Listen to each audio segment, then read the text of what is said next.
Hey, what's up everybody? I'm here with Helen and we're here with Gigabot. So they're going to tell us a little about Gigabot X actually and why this is so awesome. So this is Gigabot X. It's a pellet 3D printer. So it prints with pellets or recycled regrind, which means that it's 10 times cheaper than printing with filaments, and it has the ability to reclaim plastic waste and turn it into something useful. Awesome, awesome. And you mentioned that you can use stuff like old water bottles. Correct. So basically ground up water bottles. It kind of looks like this. Well, these are old prints, right? These yes, are failed this prints. is PLA. Yeah, PLA failed prints, the same stuff that we print with. But this printer can print with it, which is amazing. And this is heavy. That's a lot of wasted stuff just kind of out the drain. And what is this guy up there at the top? So that's the hopper. That's where the pellets are fed into.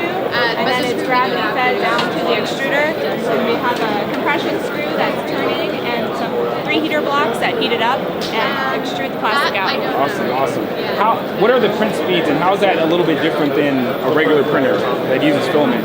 It depends on your nozzle size. So as your nozzle size gets bigger, you can extrude more plastic. Okay, awesome. So yeah, if this one gets up to a third of a kilogram per hour, that's what I've tested. It might go higher. Really? Per hour? Per hour, yes. It's like a pound every hour. Like, wow, wow. Okay, well, man, that's awesome. Thanks so much, Helen. I really appreciate it. Thank you. Check out Gigabot X. It's awesome.